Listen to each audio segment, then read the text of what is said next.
bills. And I tells my woman the truth. Got my shit together, do what I wanna do, say what I wanna say. I won't bend, I won't break, you are not me, and I am not you. I kept it real, so now I can do what I wanna do. Modern masculine man. Welcome to Man School. Welcome to the Modern Masculine Man Podcast, Mitch. Woo!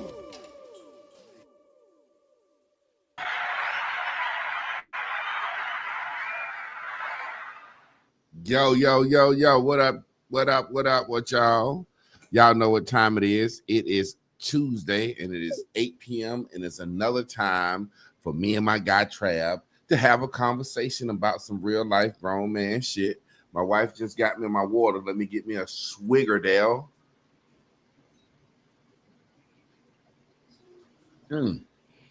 Seems like that damn water don't get good till I'm right here, man. Yeah. Tell any other time water don't taste this damn good till I'm right here. It'd be a little warm in my garage. That's why my face be shining. But man, we getting started, man. It's a Tuesday. I got my guy Trav here. You know, I like to always start off by saying, do we got good sound? Tennessee Hot Chicken. Let me know if we got good sound. If we got good sound, we gonna keep rolling. Trav, what's up, man? How your week been going so far? Man, week been going good, man. It's Tuesday. We still at the top of the week. We ain't made it the hump day, but I'm gaining momentum, ready to go over the hump and jump all the way to the weekend. You know what I'm talking about? You already know it. Go over the hump and jump like MC Hammer said, bumps and a bump. I want a goddamn hump and a jump. Hump and a jump. I like the week with the hump and the jump. I like that hump and jump into the weekend, man. Man, there's been a lot going on in the social media world. Man, there's so much stuff that we can talk about, man. I want to start off just by saying we ain't going to call their names out because we don't want the show to get cut down. But,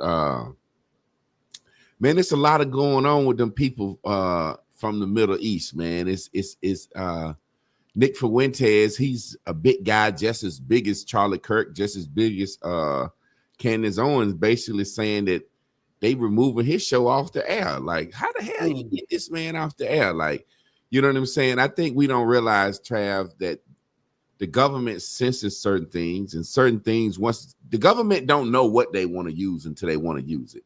You know what I'm saying? The government didn't know they want to use Dr. King till they wanted to use him. Yeah. You know what I'm saying? At one time, they was like, this nigga communist, this nigga the worst nigga online. Then they said, well, if we can use him and his whole equal rights thing to give them consumer rights, we can tort their whole movement. Like, thinking about it, they sat back, they say, you know what? This man want equal rights. He really was saying, I don't want to go to school with white folks. I want you to give the white folks and the black folks school the same money. You know what I'm saying? Yeah. And they took that and said that, well, we gonna put y'all in school with us. And when they do that, what they do is they drain the swamp. They get all our cream of the crop. And a lot of people that don't know, that's where special education started. When they integrated the school system, all the black kids that didn't test on the level with the white kids, they created some called special education.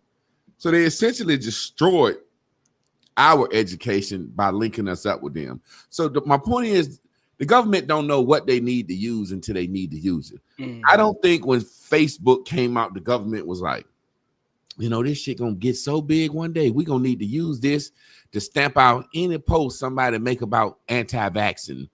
But during COVID, man, you couldn't say nothing about no anti-vaccine. You couldn't say nothing about COVID. You couldn't go and you couldn't make no post saying, I think that this is a natural cure.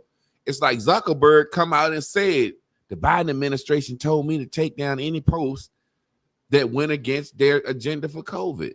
And so what we have now as a situation is we know that they own the media and control the media. But what's happening is the people's voice on social media is getting bigger than the actual media, real media's voice. Because let's be real, Trav, other than him, like you said, you watched that. How often do we really sit down and watch TV or really watch a movie? Our attention span gone, man. Nobody wants to admit this. Nobody wants to say, I'm the first to say, And that's a topic in itself. I am a grown man who went to college and got a master's degree, who thought I had a thorough brain. And I done sat here and flicked that goddamn phone so much over the past 10 years, I can't sit down and watch a 30-minute show without picking that goddamn phone up and flicking that motherfucker. My attention span gone. So what I'm saying is, imagine how much our kids' attention span ain't never developed. I want you to comment on that first. How has social media affected you, your brain, your mind, and how you move? Like real talk. Has it your attention span? Well, I always say, man, your attention is the most powerful thing you can pay, and you pay attention to what you care for. So we're in a time now where we've got distracted about what really matters, and we care for things that don't matter. That's the condition of where we in. But like you say, ain't nobody above the bullshit. We all in the same game, working to survive and to maintain. Yeah. I love my phone. I'm always in my phone. I'm flicking. I pay a lot of attention to it. Ain't no shame in it. Like you say, like somebody would say, man, you be on Facebook a lot. You post a lot of shit. I say, well, you be on there to see all of it. So what's the point? You know what I mean? We all in this. But I think, like they say, admitting the problem is the first step. And it ain't about right or wrong. We all do it, yeah. But if you know you do it, it makes you be conscious enough to at least examine what you're paying attention to put the phone down when you catch yourself in action, or when you're watching the movie and you catch yourself in motion. You got a conscious mind to say, let me put this thing down. That's the key to it, but I don't think, Yeah, I think it's got everybody, because I know for a fact my phone started, I think last year. It never did this before. All of a sudden it starts saying, this how long you been on this app this week. This how long you been on this app this week. This how long you been on this app this week. And most of my phone is YouTube, because I'm listening to music at work and I'm watching videos. But hey man, that bitch will tell me I've been on Facebook 2.5 to 3 hours a day. I said 2.5, 3 hours a day? How the fuck? When I'm starting thinking about what I could have did and accomplished with those 2.5 or 3 hours that I didn't go to work out, or I didn't work on my movie, or didn't work on my music, I started saying, man, this goddamn phone line, ain't no way in the fuck I'm on this shit no 2.5, 3, 4 hours a day. But really what it's saying is, yes, you is, motherfucker. You may not be on it 4 hours straight. You may not be on 4 hours straight, but you giving them 15, 20, 8 minutes, 9 minutes. You know what I'm saying? I found myself, my wife told me the other day, she said, you're going to get hemorrhoids. Whenever you use the bathroom, I feel like you be on your phone. I said, you know, I do be on my phone. I said, I noticed my damn foot went to sleep in that bitch when you said something. And I'm sitting there and I'm like, why am I scrolling? And what I keep scrolling at, and my algorithm is full of political shit and black people shit. And I've realized that whether people know it or not, whenever we speak about black people, that's political now. Yeah. Social media has made it to where if a black person comments on black issues, that they making that political now. Yeah. You know what I'm saying? So I just sit back and I say, damn, imagine these kids in class and they itching to look at their phone and look at that chime. And I know I catch myself, Trav, I'll tell myself, that shit ain't gonna get me like that this week.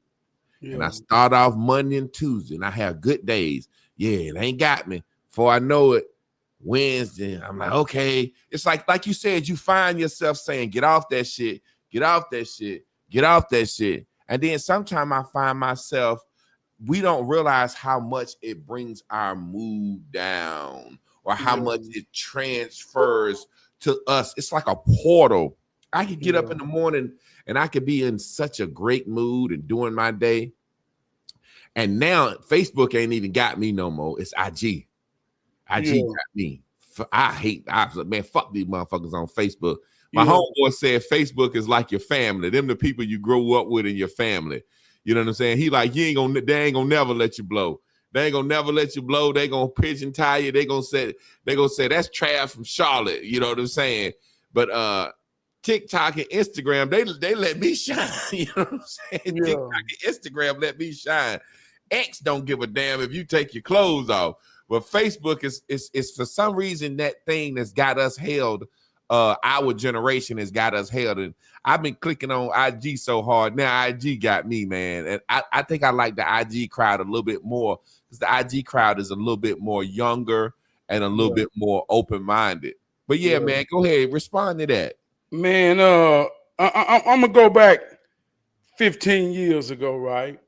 And I remember when it was somewhat a conspiracy type talk, or people would say you talking crazy. And I remember it was a conscious type of say, man, they gonna put chips in our bodies. Man, they gonna put chips in our arms. And I remember people were saying, man, you crazy. How can you think like that? And I remember saying, well, what they gonna do? How they gonna get it? And it was this idea that we couldn't wrap our mind around. 15 years later, I mean, that chip is really in our hand. Everywhere we go, all the time. If you forget it and you're about to be late, you'll turn around, go back and get it just to keep the chip in your hand. There's different kind of chips. There's an Android chip. There's an iPhone chip. The iPhone chip has more capability of being traced and tracked than the Android, but the chip is in all of our hands when 15 years ago, we couldn't even fathom what that is. So I'm saying, like you say, ain't nobody above the bullshit, but the bullshit will make you better if you're real enough to deal with it. So if we all attach to the chip, then the question just has to come, what are you using the chip for? So let's take about the shame and say, hey, look, man, so what are you using the chip for? Now, like you say, the chip is called the smartphone. Why you dumb? Why you don't know anything when you can know everything with the chip? So that's the way I stand consciously. Boy, it got me. I love Facebook. It's an expression. I work in the community with children, right? And one of the things that they told me, in order to get into the school system to really hero train, you have to develop your curriculum around social, emotional intelligence, meaning the children don't know how to interact socially and control their emotions in an open environment. Mm-hmm.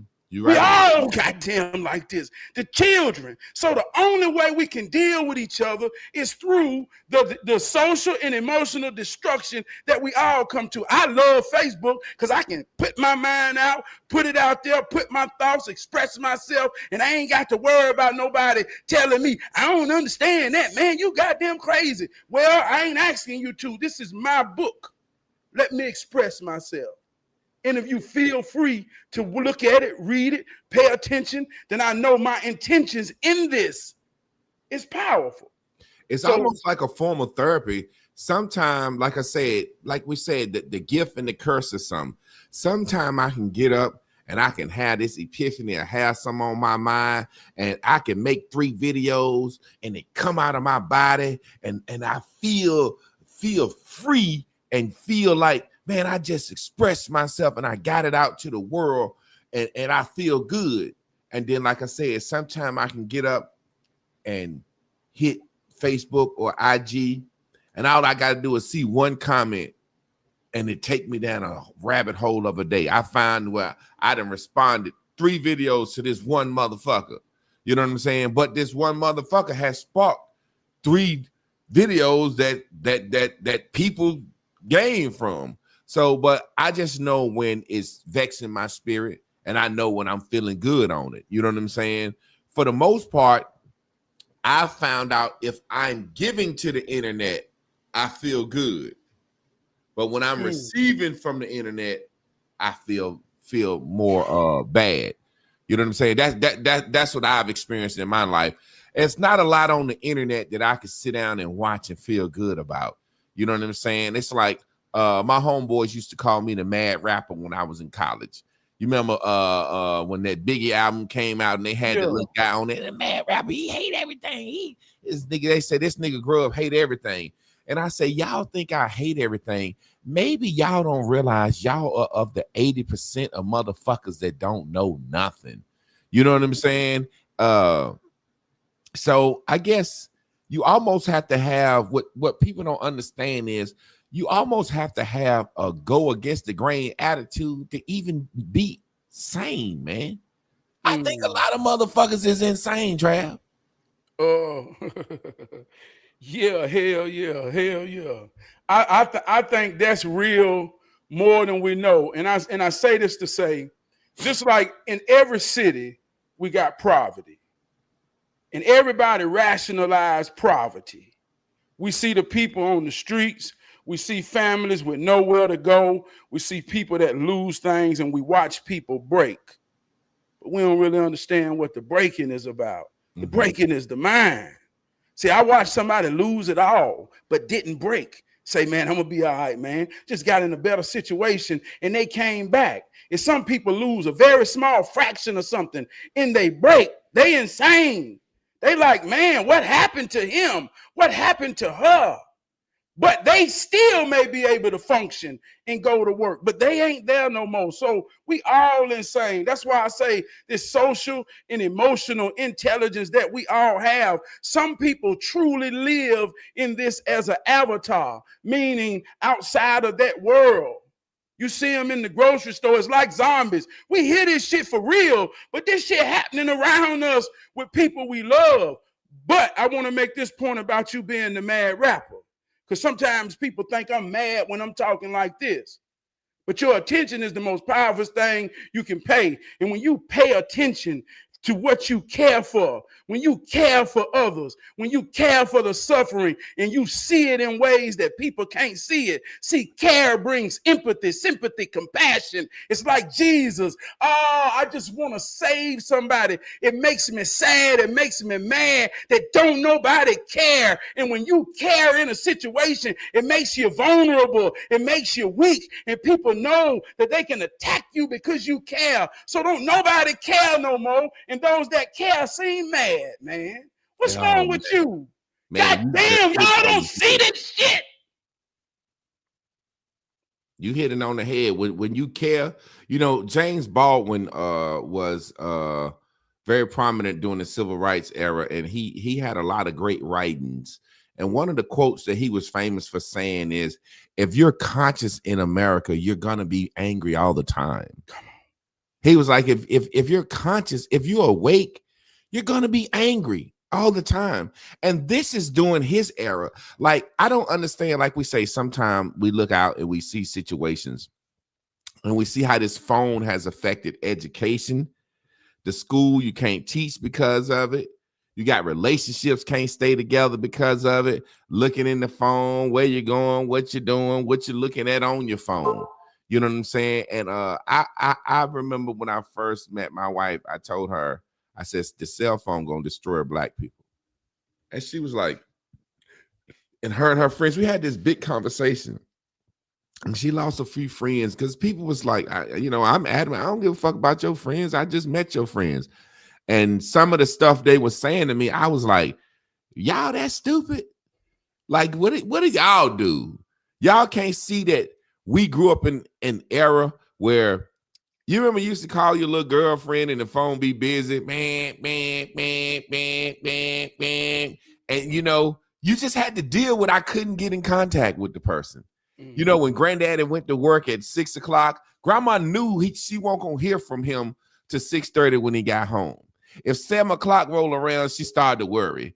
You know what I'm saying? But it was a situation where you didn't have to be this interconnected to people, but you're really not connected. Like I was telling my wife last time we went out, we was laughing and we was at dinner and I was on my phone and she was looking at her phone and we were supposed to be out at dinner. And I'll laugh and look up and say, look at that. And then she'll look up and say, and put her phone to me and say, ha, ha, ha, look at that. I said, baby, let's put these damn phones up. We sitting here in a restaurant and dinner, got all this pretty food in us and this fancy ass restaurant, got all these nice drinks in us, and we sitting here looking at our damn phones instead of talking to each other. And it wasn't like we didn't want to talk to each other. It was just the phone was just seemed like it was more interested in the person sitting across me, and that's how we both was feeling. So that's one thing we always do now. We say, look, once we go into the bedroom, we ain't turning no TV on and we ain't looking at no phone. This is our time to just talk and evaluate how we feeling about the day and how we feeling about raising my daughter and how we feeling about marriage going forward. So we try to keep that out of our personal life now as much as possible. But man, it's just so hard, man. I was thinking about this the other day, man. It's something deep. I'm from a booming generation where we wanted to boom in our car. And I got addicted to bass at 16. So my first car, I wanted to make it hit. I put some 12s in there and I had it rocking, right? And I think about those times. Like I said, we could talk about evolution. We could look at how we evolved. But I remember in the era of booming, and everybody would want to ride with me, or whoever rode with me, they know we finna rock. And there was no talking in the booming era when we ride. Everybody just looked out the window and traveled to where we was going. There was no conversation. We conversated when we got to where we was going, when it was supposed to happen. But I remember just riding all around. And sometimes me and my homeboys, me and my woman, no matter who I rode with, man, we had the most illest sounds dropping and rocking in our soul. And we didn't say nothing. And we didn't feel like we had to, because we know there will be a point when it's time to talk. But now, phone controls it. We don't even, man, the ride ain't about the, hey, look, man, everything, we're talking on the way home. So when we get home, you ain't got shit to say about the day. You already done goddamn said it. So now when you're in the flesh, what the hell? Hey, we done said everything. We done text all day. We done did everything all day. So I realized that one of the most powerful things that'll take us away from it is we got to do more that require all our attention, because when we're working and when we're doing things that require our pride, our attention, we ain't got time to be distracted. So I think that's the real thing to beat this type of matrix that we all in the device. And it's a virtual reality, and we act like it's a real reality. I want to caveat the conversation, since we talking about virtual reality and real reality. You remember, I don't know if you was following me at the time, I had came up with, I'm going to bring it back, this social media concept. I call it SMAR. SMAR, social media as response. Remember when I kept hashtagging that back in the day? It's a social media ass response, meaning this is a response that you're not responding from your heart. You're not responding from your mind. You went and you've looked at the timeline and analyzed how many people agree with this, how many people don't. Do the girl I like agree? Do the guys I'm cool with agree? Okay, now let me make my response based on the timeline. And a lot of that is happening now. You know what I'm saying? Nobody's being really true. And so what we're getting is, it's like a alter ego. You know, we got an alter ego when we go out in public, and then we got an alter ego on this motherfucker. You know what I'm saying? And I realize as I look at people's timeline, and I'm not saying you got to get on here and tell all your business, and I'm not saying you got to get on here and say when you're up and when you're down. But when I look at people's timeline, I say, you a goddamn lie. I ain't never seen a post from you that was concerned about something.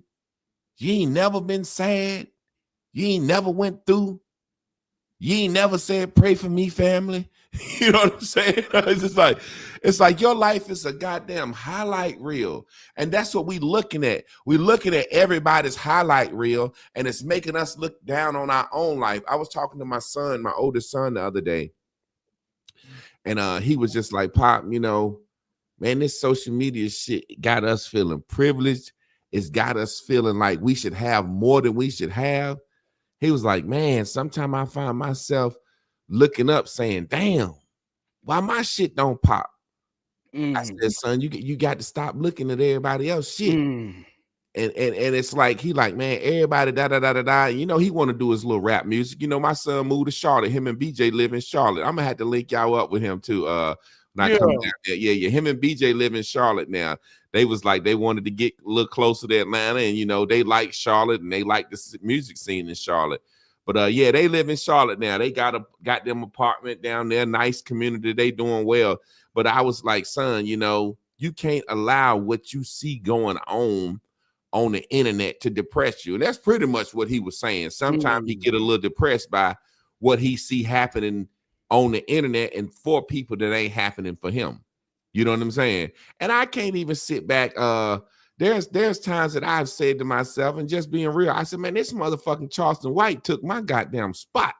You know what I'm saying? There's times that I sit around and I say that, or feel like I should be this way or that way, or you know what I'm saying? I know I can't front like I don't. You know what I'm saying? But yeah, man, being able to look out into the world, and I heard a guy joke. He said, "Yo, you competing with the whole internet. At first, your woman just had her guys at work to look at. You know what I'm saying? Her coworkers, or you know what I'm saying? Look at your friends. It's like now your woman or your man looking at what damn this person on the internet doing, who got this, what's the latest thing, what's the latest trend, then look up and say, motherfucker, why we ain't got none of this? You know what I'm saying? So like I said, my son was saying sometime when he look at this shit, it make him a little depressed. And I know I've felt like that looking out at the internet world sometime, or certain personalities that I feel like took my shine, or you know what I'm saying? Oh, real life versus make believe. Real life shit. Entertainment is something put together, a collaboration of arts that's put together to make you believe and perceive something to be. That's all social media is. Everybody romanticized the idea of becoming an entertainer, because an entertainer has become our idols. An entertainer has become the ideals of what we think success is supposed to be. So in our mind, we romanticize about becoming an entertainer, but nobody has the reality of being real in real life. When I say nobody, I'm talking about just the majority, the census of what we talking about. So that's a real thing. Like I said, I did music. I got dreams. I'm an entertainer. I'm everything. I've been in the room with some of the biggest entertainers. And you might think I'm goddamn crazy, but I am crazy enough to believe when I say this shit. There's a power invested in me. That's as real as it get. And I ask you this, and I'm talking about you, but anybody who listening, who realer than you? If you got an answer, click out this motherfucker right now. Yeah, this ain't for you. Exactly. This ain't for you. You for said, real, man. You said something that's so powerful. Entertainer. What I'm realizing is happening is the entertainers are losing their grips on our mind. Like there's an opportunity for me, you, and the regular man to come up. It's like we realized that the entertainers, it was all glitz and glamour. Like, you know, who thought Monique only got paid $50,000 for Precious, and she got an Academy Award for this shit? Who thought that what's my girl name said she only got paid $20,000 for Benjamin Button? As you know, I'm starting to realize that they pimp us through the entertainment industry and what they paying us, and they use us to buffer us. I made a video today. I said, you want to know how the billionaires control the people? They just pay a few millionaires. They pay a few millionaires. And Trav, you hear me say this shit all the time. I wish they would never let niggas on TV, radio, and professional sports or the movies, because they used to couldn't do us like that. They used to have all us in the same bucket. They used to have to keep their feet on our neck, and we were united. But now when you got a certain situation, and you know, back in the day, they used to call them the boule. You know what I'm saying? You got billionaires up here that want to keep all the money, and they say, well, we'll pay a few millionaires. And the millionaires to tell them what music to listen to. The millionaires to tell them what liquor to drink. The millionaires to tell them what shoes to buy. The millionaires will tell them what clothes to wear. The millionaires will tell them what to like and what not to like. And that's what's happening now. Like we sitting back and these millionaires that don't give a fuck about black people or the black race are sitting back and they're guiding us. They're buffering for the billionaires. I seen some of the craziest shit, and I just speak on it. The love of money is the root of all kinds of evil. And I sat back and I watched Little Woody and Charleston White go at it. Charleston White said Little Woody got a retarded daughter with bad legs and, you know, all this stuff. They going at, we gonna kill each other. And then it's a situation where somebody was like, we want to see Charleston White and Woody on this thing. And I saw a phone call where they like, man, you gonna get back in line to get this bread. And it's like, y'all just was blood enemies. Now y'all gonna link back up to get some bread. Then you're gonna get mad at each other again. I watched this Young Thug situation where I F in Lucha. Them boys been trying to kill each other. And they said over 50 bodies been dropped in Atlanta behind that beef. Now them boys got a song together. Anything to stay relevant for attention and get a dollar. I'm starting to think the attention is more powerful than the money now. Come on, man. You already know that's what it is. I want to talk about evolution and where we at today. And the truth ain't never popular. I remember about 20 years ago, it was a 15-year-old in his room playing on his laptop, making beats, and made a song. Huey, Soldier Boy. Mm-hmm. His mama, didn't nobody believe that this child was in his room doing some real shit until some people in a black cars pulled up to his door, knocked on his mama door. Only then did she believe it. And they told her, your son is a millionaire. And he started a revolution today of what we have, the whole music industry. Mm-hmm. But till this day, he's a clown to us. Mm-hmm. He's a laughing stock to us because he was a child having fun. He ain't respected because he don't have street credentials. He ain't respected, but he was the realest one to believe in himself as a child to change the game forever. And look at how we respect him. See, I done been in the real with the street. I done been in the studio with the street ones. They fucking packages. They got costumes. They seen as the potential. It's a producer in there. It's somebody with money in there who putting passion into a package to sell dope. When I say dope, I'm talking about shit that eat a motherfucker mind up to not let them see reality for what it is. But we don't respect the real because the real ain't destructive. I watch people, if I say, man, Soldier Boy the realest, right now, I get clowned on social media by some motherfucking clowns who don't understand how the game really work. He definitely changed the whole game. Like I didn't know what YouTube was until I heard of Soldier. Come on. I swear to God, I didn't know what YouTube was. I did not know what YouTube was to Soldier Boy. But see, we don't respect. And then we'll talk about history, just like we in our story, and we still don't know the power players in it right now in the moment, because we ain't paying attention.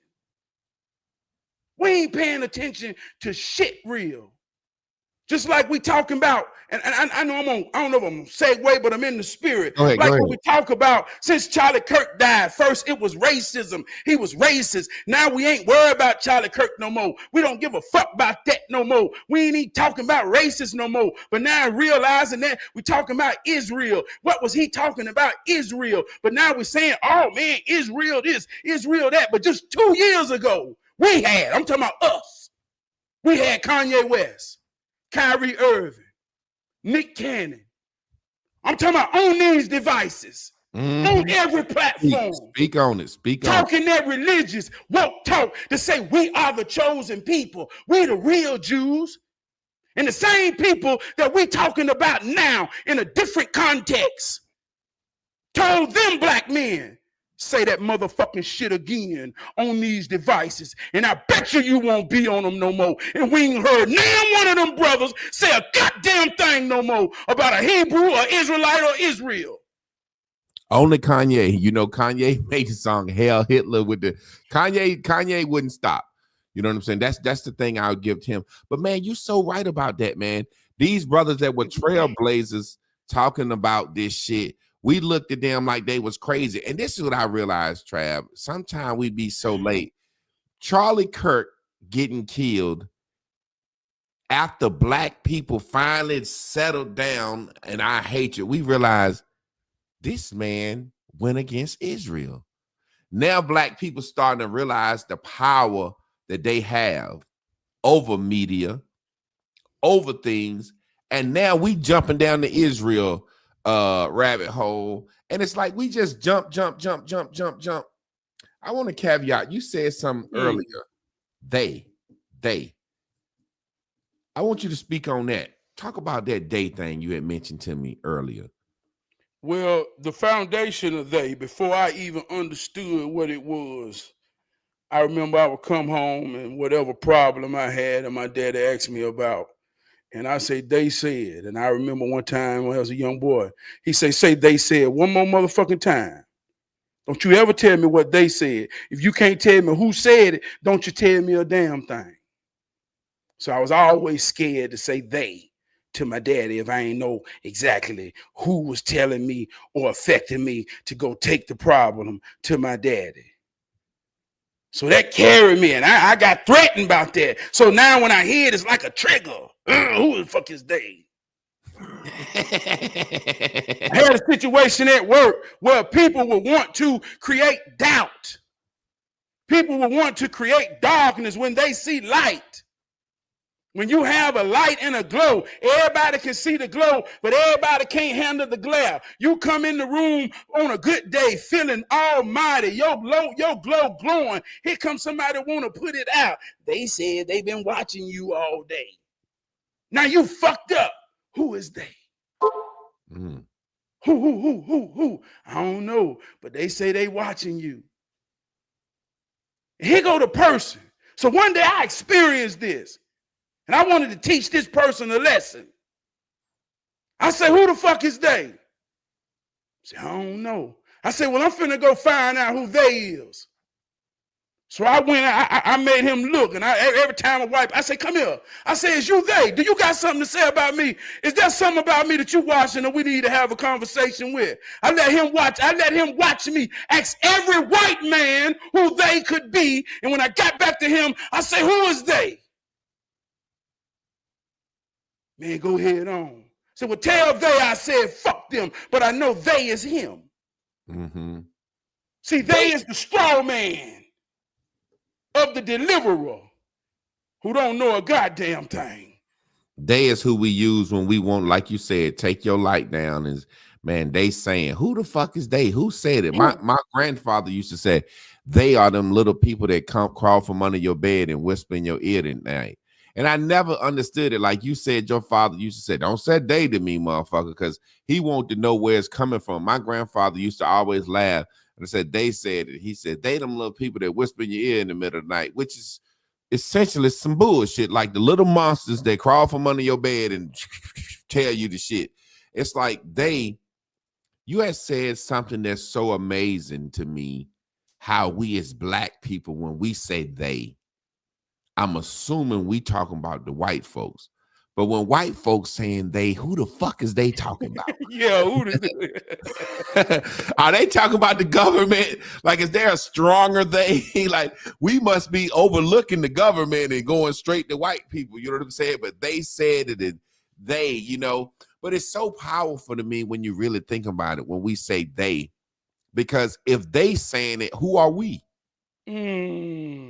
You know what I'm saying? Like, who are we if we are against them? You know what I'm saying? When you really think about it, it's like, who are we? It's so amazing, because what you were saying, how this virtual reality or this avatar we live in and how it affects the real world, smart social media ass response. I see how the whole 50-50 conversation is a social media conversation, but it's starting to bleed out into the real world. The $100,000 a year man is a social media conversation, but it's bleeding out into the real world. Trav, I'll never forget this. And I made a video about it. And we don't realize that, like I said, it's always the millionaires that control the people for the billionaires. Yeah. I never forget when Lil' Kim's album Hardcore came out. I knew all the lyrics to that shit. Boy, I was a Lil' Kim fan. I just was something about a woman talking shit, how she'll fuck and throw shade if you don't get paid. That was just like, it's crazy because it made me feel like she was liberated. When really this was a shit talking bitch that I should have said, sit your goddamn ass down somewhere, bitch. You finna lead the world astray. But even as a young man in college, when she squat down, you remember the album cover? She had squatted down and had the lollipop in her mouth. And we thought there was something freeing and powerful about that. But that was really them selling a woman to us, because there's a saying that I heard, I don't know who said it. If you want to destroy a nation, let its most vile, immoral women become popular. And when Lil' Kim became popular, man, it was like the materialism of women. I need some motherfucker. I need a bag. I need something. You know what I'm saying? It was like when Lil' Kim became popular, it started something in our generation. Can you remember how when Lil' Kim became popular? I'll never forget. I want to use this quick story. And this is not Lil' Kim, but I can remember there was a comedian on Def Comedy Jam named Adele Givens. I'm such a fucking lady. She used to talk with a big mouth. Yeah. She had a big mouth. She was attractive to me. Other people didn't like her, but I thought she was attractive. She had a big ass mouth. And I remember her, she made a joke. She said, he wanted me to suck his little ass dick in my big ass mouth. That was like giving a whale a Tic Tac. And so many women laughed. And I can remember this was about 95, 96. And women started offering head. It was like you couldn't get your dick sucked before. Like that was some white girl nasty shit. A black woman to cuss your ass out. You ask for some head. You know, in high school, like, well, can I at least get some head? Motherfucker, who you think I am? I don't do that nasty shit. And then when that woman made that joke, it was like, when I was growing up, I hate to say this, a white girl would say, I give you some head. They would give you some head because they felt like that was keeping their virginity. And then it got to the point where black women was like, I give you some head, or I can suck dick, I can suck that. I was like,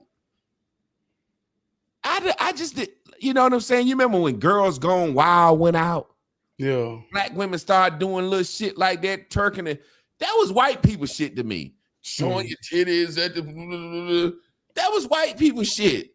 But I just remember when Lil' Kim dropped, women just got so comfortable and free about shit that they never would have acknowledged doing before. And that's bragging. I suck dick, I swallow, I swallow. And I'm like, man, now we have Cardi B doing that. Yeah. And it's going so far with her because Cardi B is a married woman. Yeah. A married woman that then ran off on her husband with another man's baby on the inside of her, and she being celebrated.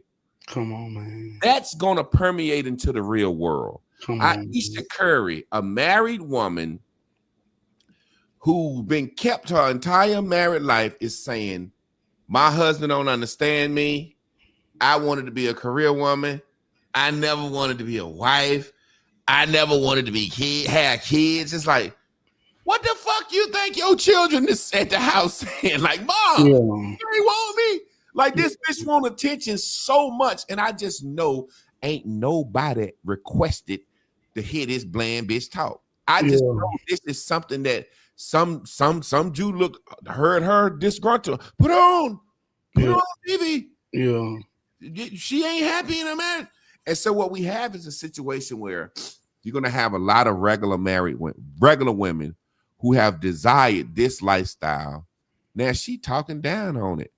And it's going to permeate to where men going to say, no matter how you cut it, men going to say, well, damn, light skin, nice Steph Curry, can't keep his bitch alive. What the hell is the use for me to get married for? You know what I'm saying, Trav? How you feel about that situation? Man, I want to go back to the Lil' Kim joint. And Yeah, I'm gonna go work ahead. my way back up Gotta with it. pass on all that shit, man. Yeah, I think I was in the 10th or 11th grade around that time somewhere when Lil' Kim came out. And I remember she had the first big song, and I can't remember, but it said something like, I wanna give you what I need, baby. Wanna lick between my knees. I can't remember how. Yeah, but whatever that song was. Yeah. And I remember, man, seeing girls rap that shit with confidence, and it made my mind believe that, dog. And let me tell you something, as a parent, I got teenagers. So one of the things I want them to understand is that I too was a teenager. I understand how it works. So when you talk about influence, means something that you ingest, whether it's through your ears, through your nose, through your mouth, through your eyes. When you ingest it in your spirit, it comes out in your expression and your experiences, right? So I watched this in 12th grade. This ain't no make-believe shit. This real life shit. And I understood one thing that I got to know as a parent. When opportunity meets curiosity. See, that shit made a lot of girls in high school curious. And when they got met with the opportunity, somebody that drove, somebody that could get there in the gap between when no one was there, they tested that shit. Want to lick between my knees, baby. They believe that shit. And I watched the whole generation start from that. Start from that. There was some that held on, that didn't get wrapped up. But I want to say this right now, as a parent, it wasn't no mystical thing that made them better than the other. It was simply some people didn't have the opportunity. Their mama knew where they was, their daddy knew where they was, and they was accounted for. They had parents that paid attention. And if the curiosity got too high, you had some that would get wild and do it at school, but goddamn, they was kind of thrown off even then. They was just raging. So I'm talking this as a teenager that I experienced to watch it. So as a parent, this shit done got 10 times. They got a phone that'll show them something when they don't ask for it. That triggers curiosity. So we got to realize what we battling versus in terms of what we went through. And we went through it, and we still don't know no goddamn better. I got a song. I'm inspired to say that. Go ahead and sing your song. Please put up. No, I can't sing it because I'm in somewhere else. But it says, sister, please put up your cell phone. To him, you're doing right. But to yourself, you're doing so wrong. I promise you, he gonna send them pictures on after y'all done moved on. Sister, please stop taking pictures of your ass on your goddamn cell phone. First thing he gonna do is show him to his buddies. And that's any man who's standing in posture that's single. I ain't talking about no goddamn children now. I'm talking about 30 and 40-year-olds in the picture hiked up, taking pictures of their pussy. God damn, y'all. So you bring it all the way forward. We talking real life shit. We ain't talking about the shit we want to make you believe on these goddamn devices. We're talking real life shit that started 30 years ago with a song. And we still ain't broke free. Ain't nobody above the bullshit. My wife, your wife, my children, they looking at this thing. They getting ideas of what success, happiness is. We want to go on vacations. We want to do everything to feel like we feel. Man, I want to feel the life that make life feel like it's worth living. We all can rationalize that in whatever way we want to rationalize it. But we all inspired by something.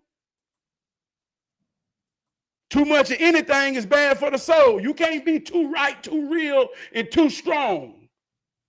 You fuck around and Like you say, like you always say, you be too real, too right, too strong, and you forget what matters to the core of your woman, and it be somebody can fuck her in the back of the cell and lay him just because he know the right water to put on her soul and make her goddamn feel something she ain't felt in a long time because you don't know what matter. You think what matters on the goddamn phone is what's real. Yeah, man, when she came out, when she said, I used to be scared of the dick. Now I throw lips to the shit. Come on. Lit like a real bitch. It was like, whoa, like we ain't never, man, we coming from MC Light, man. We coming from Miss Melody, man. We coming from, you know what I'm saying? We ain't never heard no woman say no shit like that. Hey, let me say this, man. And this for anybody that's paying me some attention than you. Because like I say, attention is the more powerful thing you can play.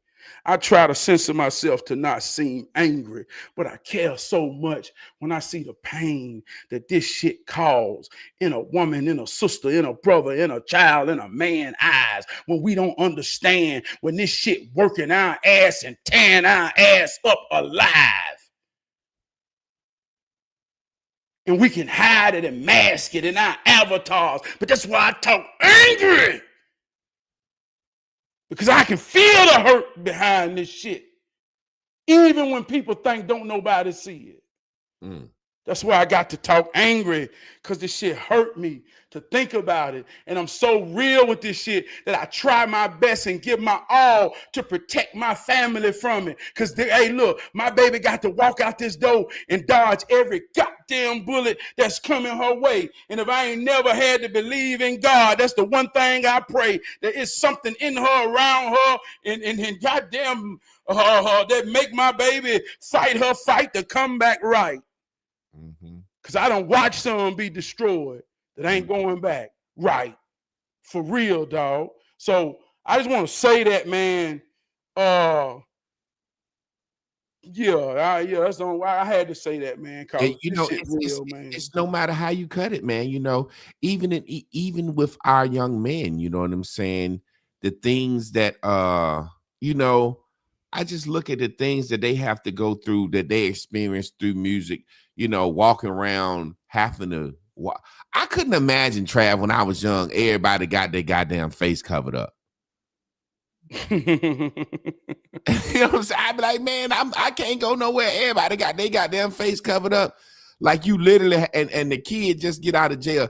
People don't realize it's called a Pooh Shiesty mask. That's what people don't realize, Trav. I don't think people realize in our culture, one little young rapper decided he was gonna wear a whole face covering, and they call it the Pooh Shiesty mask. And now these kids walk around with that shit on 24/7. When COVID hit, it became even more popular because you had to have some on your face. You know what I'm saying? And it's like, so you mean to tell me the thing that we normally wear for robberies, we done made that a goddamn style? Why are we so anti-establishment? Why are we so, that's something I want to ask you.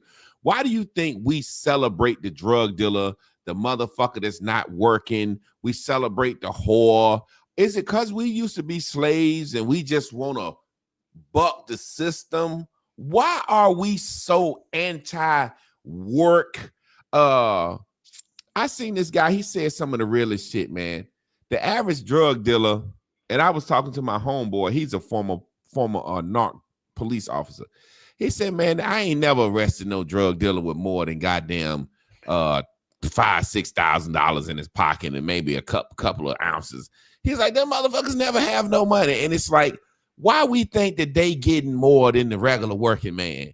Like the shit that they have, we got as a working man. You know what I'm saying? What is it about that so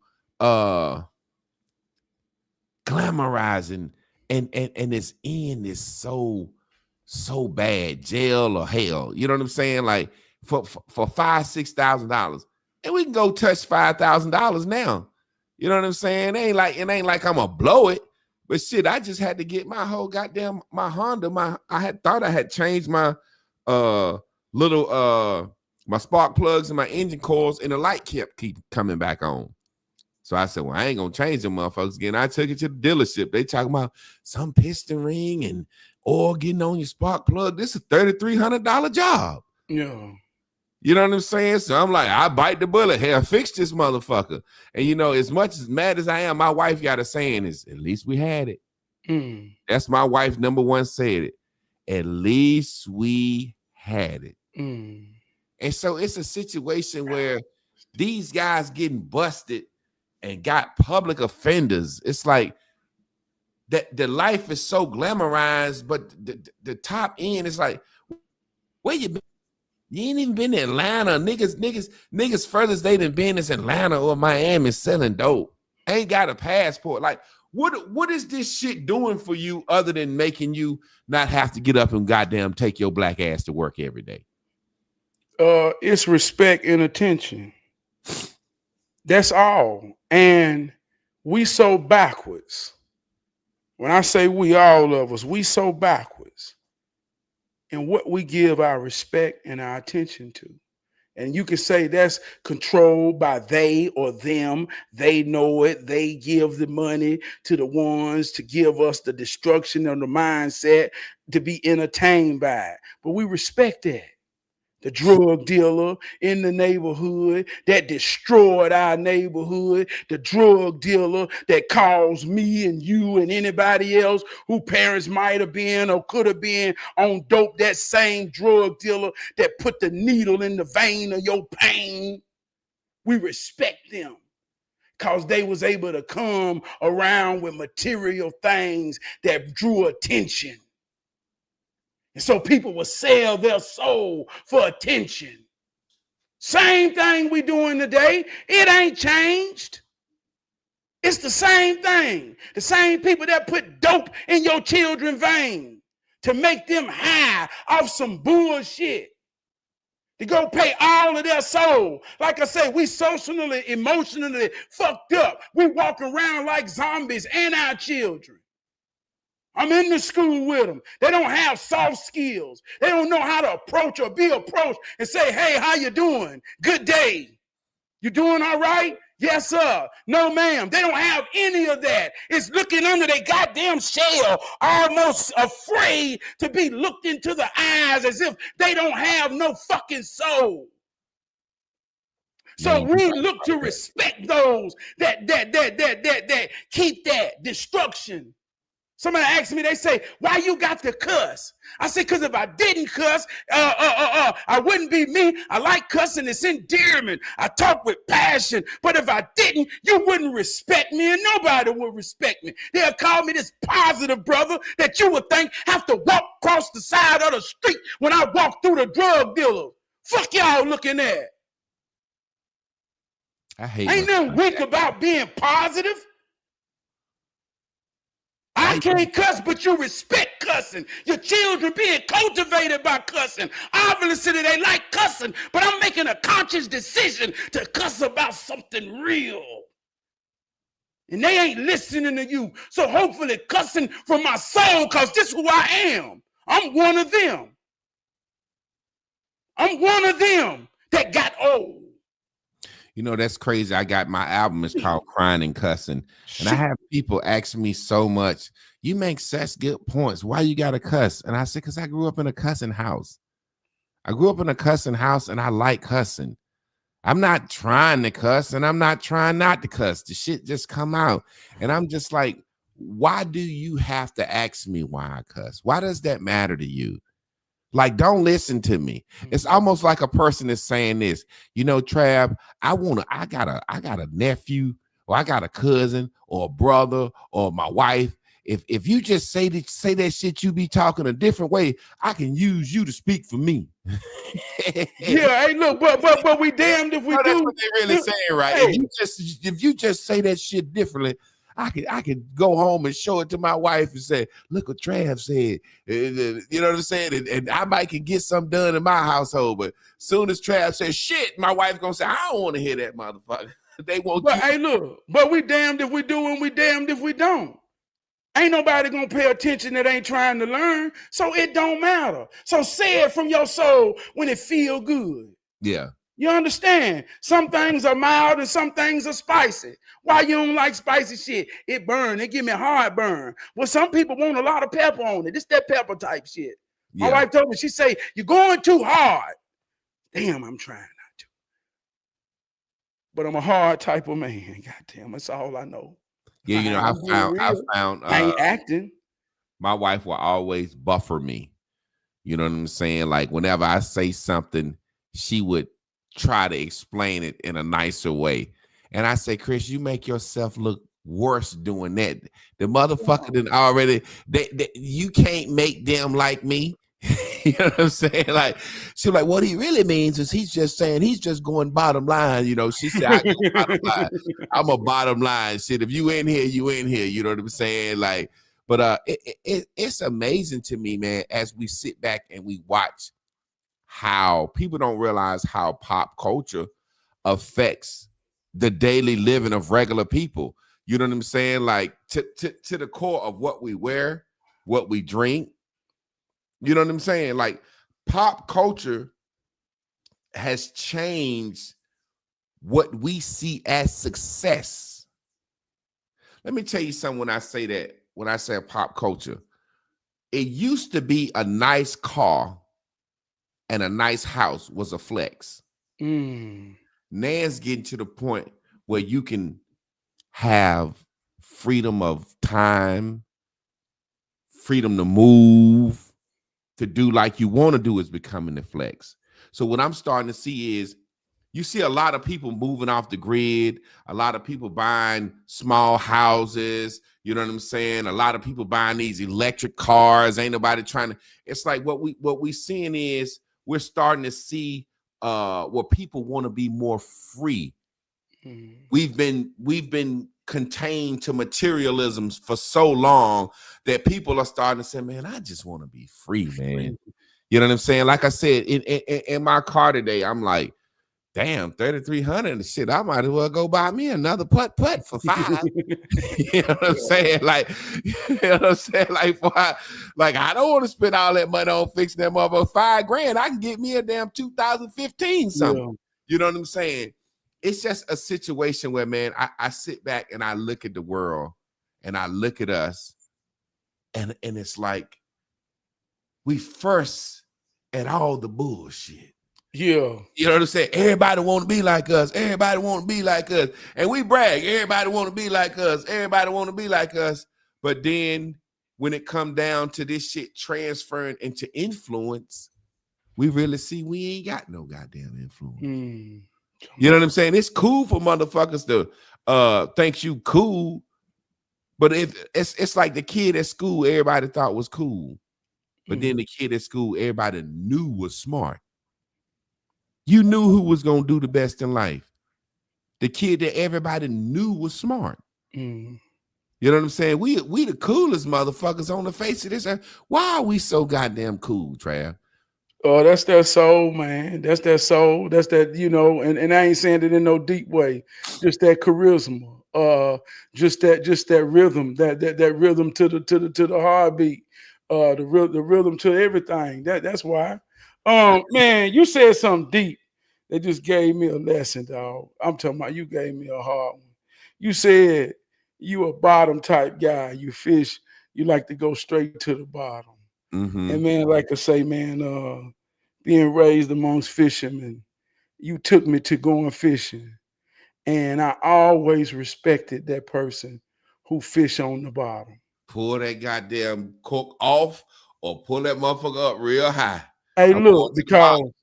because I never could fish on the bottom because I wasn't prepared to pay that much attention to the line. I needed a cork, something that's out there that I would see and catch my attention to say, oh, you got a fish. And I go pull the fish in.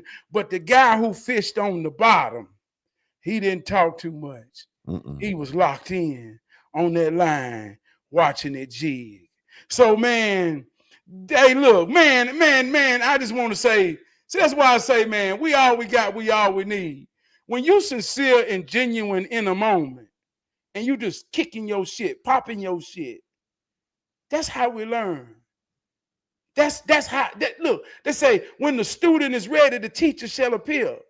If you truly believe or understand a conscious aspect of God is in you, then you got to believe and know that it's in everybody. So who's ever talking to you at any given point could have a message from you or for you. But you taught me a profound lesson to understand and even realize when I got a cork on it and when I'm on the bottom. And sometimes there is situations and circumstances where me as a message deliverer who fishing when either you can hold me accountable or I can hold you accountable and say, put a cork on it, dog. Bring it up some. Yeah. Hey, look, boy, that's deep, ain't it, man? And see the TRAB, the way I believe, hit at the bottom and work them back up. Come on. I like that shit to sting. And you said, what? Then I said, think about it. And then we work our way back up. Come on. Because I feel like if you start with black people up here, they're going to make so many excuses you ain't going to get to the goddamn bottom. I'm serious. You think I'm bullshitting? You know, I'm the type of motherfucker, I come straight out. You know what I'm saying? And I'm going to say this shit just clear. Black people ain't got no goddamn self-esteem. Why you say that? You know what I'm saying? That now we got... So, man, I never forget. I look at shit like it was something I was about to say when you were saying that about fishing on the bottom. When people talk about how you talk, I said, I ain't never seen black people entertained by nothing other than some good old cussing and yelling and fuck shit. I think we act like the white man got up one morning and said, you know what? We want to sell fuckery to black people. Or do we realize the white man said black people like a lot of fuckery? We can capitalize off that. Like, what make us think that the white man just got up and said, you know what I'm saying? The white man, he'll sell gospel music to you. Man, if all you want to hear about is the Lord, the white man, is say, hey, let them know we ain't playing nothing but Kurt Franklin. If that's what you want to hear, they're selling to us what we got a appetite for. Yeah, it came to me when I said our swagger. Trav, you remember when we was growing up, and I'll never forget this. Times have changed. When we was growing up, everybody want poor, but parents hadn't got into buying them name brands yet. We didn't even know what name brands to buy. I remember I wanted a pair of AJs and a pair of motherfucking Onslow jeans. AJs. And I remember not being able to afford them. And I just remember my brother getting a little Uncle Charlie's or the Wranglers. And, you know, we'll cut some holes in them. We'll take a toothbrush and paint bleach on them motherfuckers. You know what I'm saying? I really think a lot of our swagger come from having to make do. And the shit that we have to make do with just end up being fucking cool. Like, we'll take a pair of jeans that we know is some high waters and pin the damn leg to the side and make them. You remember we used to put the pins in the jeans and make them look nice? We'll figure out a goddamn way to look cool. Well, you know, like you say, we lack self-esteem. And that's a reflection of pride. We like that. We done evolved away from that. Like you say, and I'm saying this is as a child, we had appreciation. My dad and mama gave me the best they could. And I would say sometimes it was like, I remember I wanted they came out with these suede Timbs and I wanted them. I wanted them for Christmas so bad. I wanted the high tops, but I got the low tops. You know what I mean? And it's like, God, I could never get it right on the head, but I always had to find that appreciation. But the appreciation went to my pride. I still to this day, I don't put on a pair of shoes without wiping them with a rag or hitting them with a toothbrush. To this day, I don't leave out the house and wash my face and put lotion on my eyes and in the corner of my nose and my mouth. Till this day, those type of things define me way more than the material things. But that's pride. That's appreciation. When you ain't got that,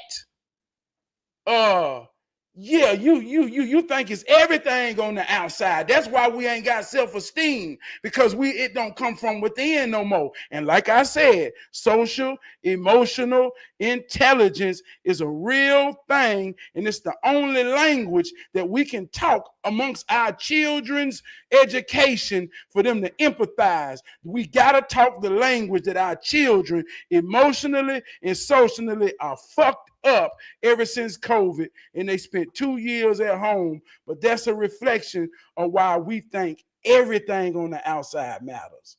Yeah, that We like empty on the before that, man, goddamn, I'm so sick. I'm sick of grown men saying I'm outside. Nigga, you go outside every day. So we done turned outside to mean I'm doing something, spending some money.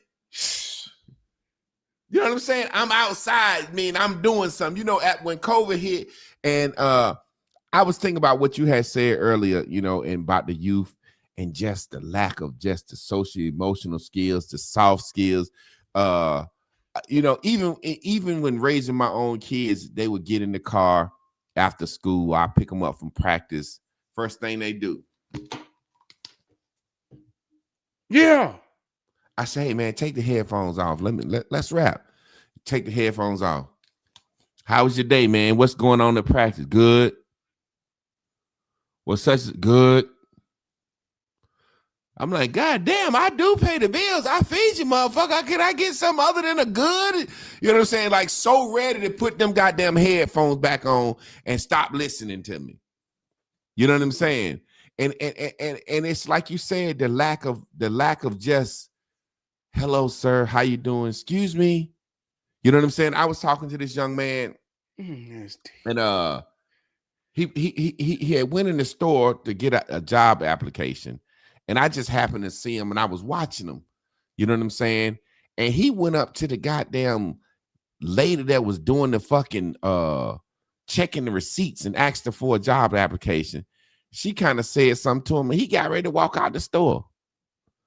I said, man, that ain't the right lady to go to, man. Go to customer service. I said, don't walk out the store. You came in here to get an application. He was like, she said she don't know where one is.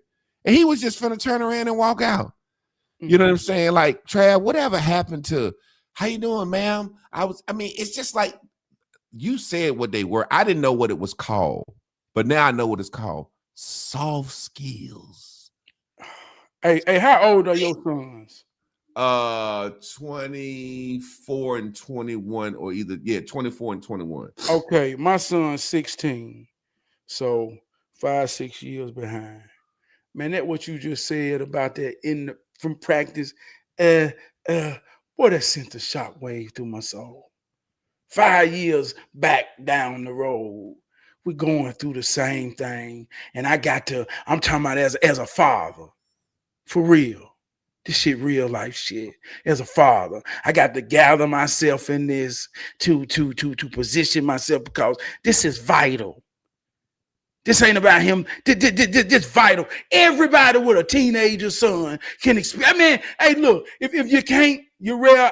Hey, look, teach us how to deal with it. Teach us I'm dealing with this shit. Yeah. I ain't saying I'm losing. I ain't saying, but that's a real thing.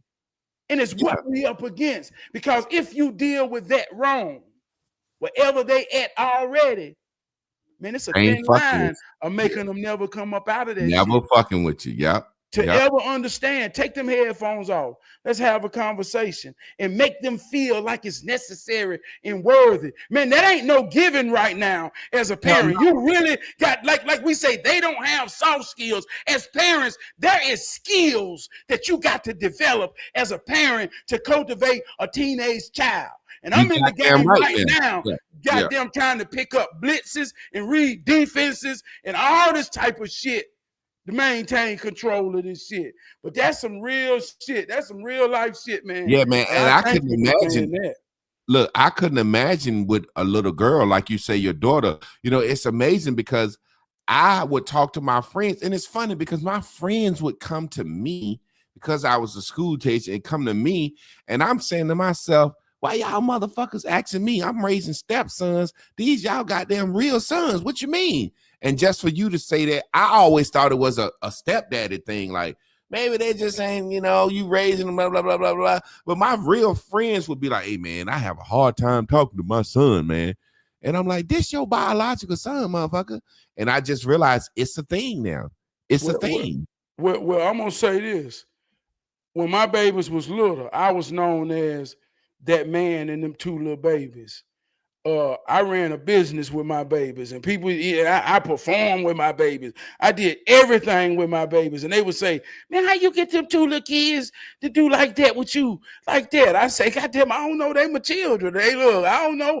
I thought it was crazy. So to have a bond, and now, like they say, I tell them all the time, I ain't never been a teenager daddy, and they ain't never been teenagers. Boy, we learning. But to deal with, they done got too cool for school, that the same people that would come and just lay on daddy, I can't even say hey without feeling like, motherfucker, what kind of, you get what I'm saying? But I want to tie it up, and I want to say this too.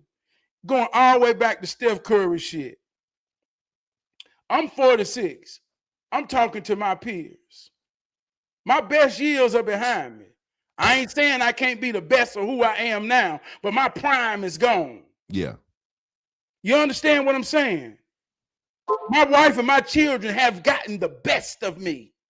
So I'm saying this to say, when you in this game for real right now, see, a lot of the message that we talking about relationship and love and this is for a young 20-year-old really to understand, to really get a head start and go over the hump and jump like a ramp to the top, and not go through a lot of bullshit that we went through, or that they see their mama going through, or their daddy going through, who is our age.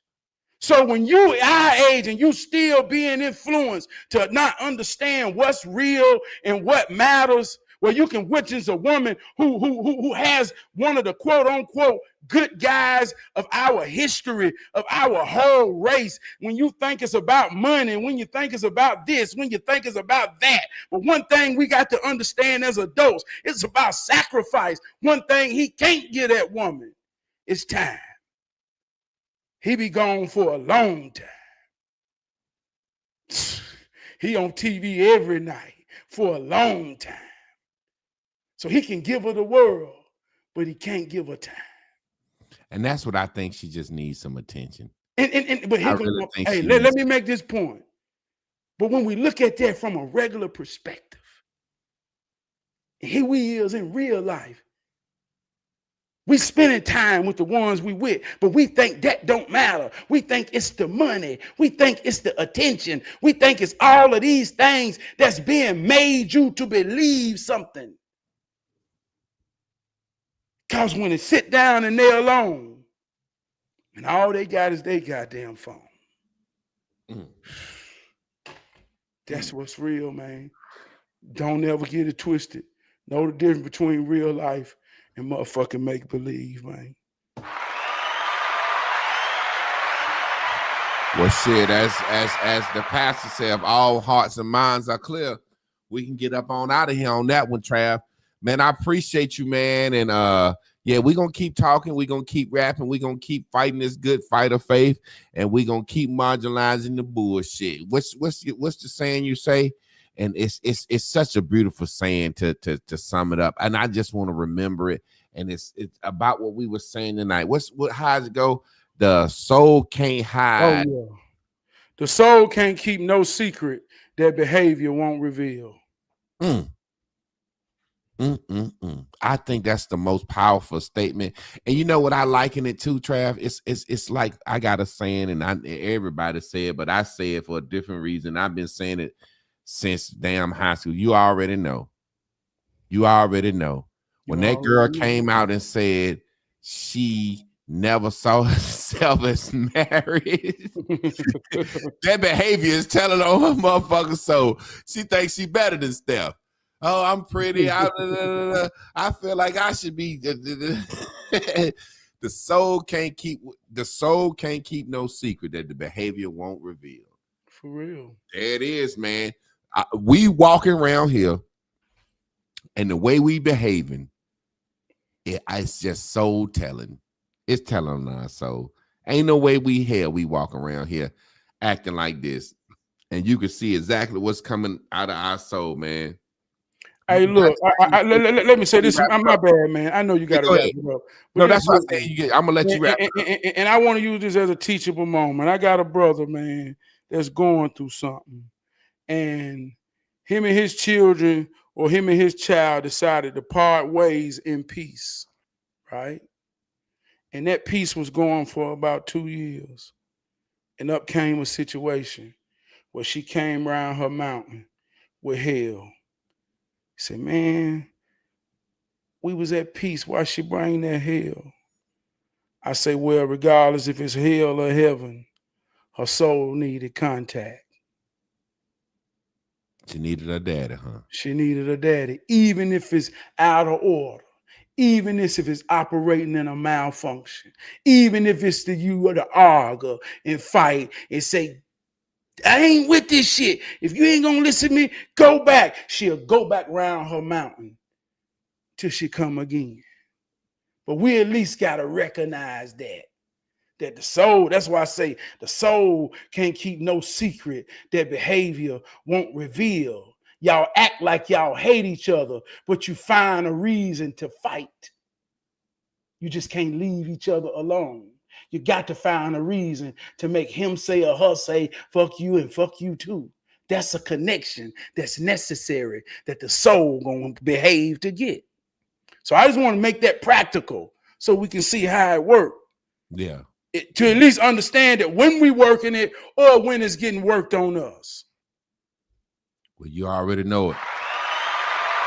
Y'all stay tuned in, tapped in, turned on. Me and Miss Carla gonna be here tomorrow night at 8 o'clock for Rand and Raven. Peace.